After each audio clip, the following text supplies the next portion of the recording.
Goedemorgen allemaal, that's good morning in Dutch. That's as much as my Dutch goes. Thank you for inviting me today. I'm going to follow a little bit here on the lines of what my colleagues have spoken about. And we're going to go a little bit more into the Netherlands. So what are we looking for within Dutch institutions? I know it's becoming very popular here for Greek students as well to look at the Netherlands as a university option. And again, what are the skills that we're seeing that IB students bring with them that are important for Dutch higher education? All right. The Netherlands, beautiful country, not such nice weather as you have here, but great universities overall. So in the Netherlands, in order to start looking a little bit more into what types of universities we offer and the admissions requirements, I'll briefly just explain the different types of institutions that we have in the Netherlands for higher education. We divide them into two different choices. We have what are called the Universities of Applied Sciences and what are called research universities. Universities of Applied Sciences include things like theater academies, art conservatories, music conservatories, and research universities include technical universities as well. So for you to get an understanding of what each of these actually are, a University of Applied Sciences, as the name implies, it's applied. So we're looking at practical education. We're preparing students for a specific type of profession. So you can think of things like game design, sports management, dentistry, physiotherapy, so they're really gearing into a specific profession. These tend to last 4 years, and the reason being that they also have a full year of internships incorporated in their curriculum. So if you are a student or a parent that knows that your child is maybe interested in some of these topics I've listed here, University of Applied Sciences are a perfect option for students in these types of subjects. Research universities, on the other hand, are more academically focused, academically oriented. We only have 14 of these in the Netherlands, and these will go more into subjects that, as the name implies, require research. So we're talking about law, medicine, philosophy, languages, culture studies. But of course, there's an overlap in some subjects. So you will find some subjects like business studies or architecture that are offered at both types of institutions. And then it depends on how you actually want to be taught, right? What type of learning system do you want to be in, more of a practical or a research approach? So those are the two different types of institutions that we offer in the Netherlands. But all in all combined, there's over 300 different options in English that you can choose from at the bachelor's level. So there's a lot of different choices to choose from. Now, something that is also belonging to the research universities, which is, I'm highlighting it because it's a very good transition for IB students in the diploma curriculum, are what are called university colleges. And these are liberal arts and sciences programs in the Netherlands. They tend to be the honors college of a research university, and they teach in an interdisciplinary and multidisciplinary approach. So you will be studying things within humanities, social sciences, and the sciences put together. So from a student coming from an IB program, this is a perfect transition as well. I work for the University College in Leiden, and we actually have 30% of our students who are IB diploma students. So it's a very, very significant number of students who transition from the IB diploma into these so-called university colleges. So they're the smaller programs within a research university. Now, how would you go about applying? So that's pretty simple in the Netherlands. In the Netherlands, we have a tradition of accessibility. I mention this because you will think it's very easy to get in, and it is in many ways. But what the Dutch people actually think and what the Dutch government says is if you have the right diploma, if you have the equivalent of the Dutch high school diploma, which the IB diploma is, we will grant you access, right? You can come and study with us. It doesn't matter whether we are the top university in the Netherlands or number 5 or 6, you will all be able to come and study with us for most of our programs. The reason behind being that everybody has access to education, but within that first year, you need to prove to the university that you're actually eligible to stay within the program.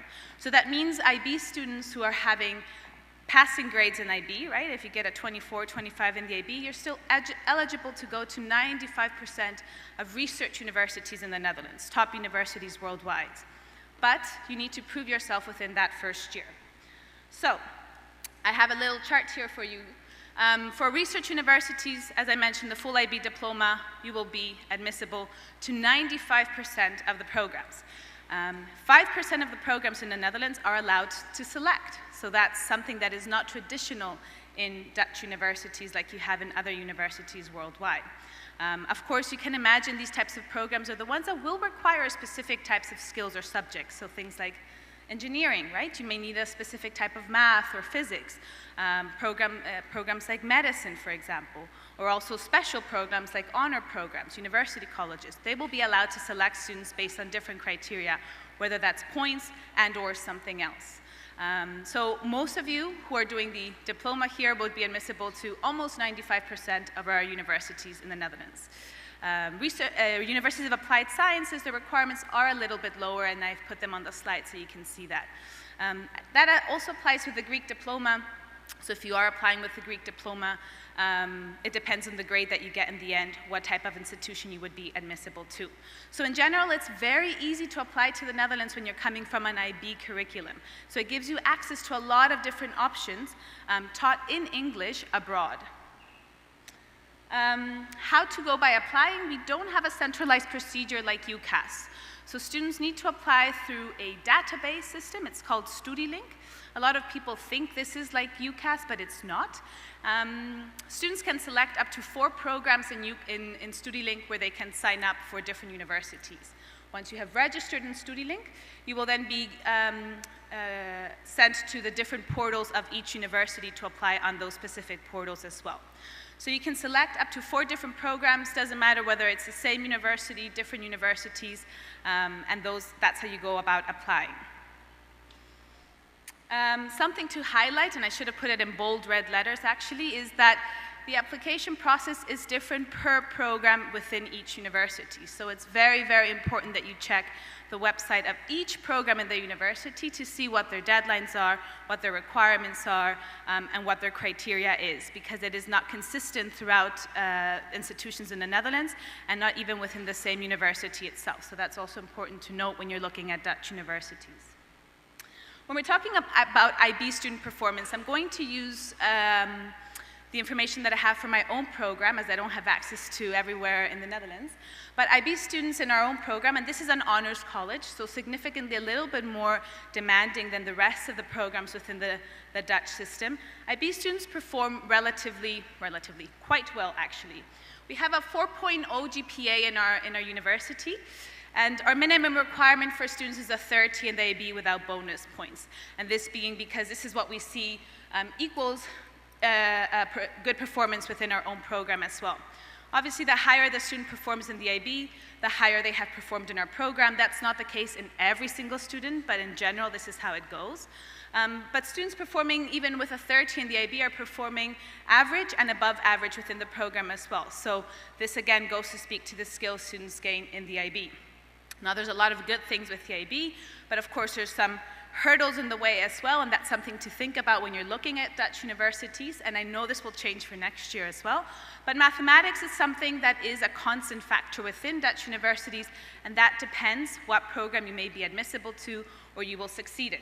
So in our specific program, which is the Liberal Arts and Sciences program, we see that students who have, for example, math studies in the IB will require an extra remedial math course to get them to the level of the Dutch curriculum. With that, they're then able to succeed in the math program, but students coming from math studies sometimes do need that extra bit. So that's something to be thinking about in general for Dutch universities. If you're looking at programs that do require more maths in it, so if you're looking at medicine or engineering, certain sciences, business, finance, you will require a certain level of math to even be admissible into the program. So that's one of the key factors to look at when you're looking at Dutch universities. In general, some of the IB skills that I feel IB skills students bring to the Netherlands that are very, very important are highlighted here, and I think this is the reason why A, we attract over 1/3 of our course, of our cohort are IB students, and B, why they perform so well. One of them being they have a very well-rounded education. So the 6 subjects is excellent for Dutch education, where it's trying to be more multidisciplinary and interdisciplinary as well.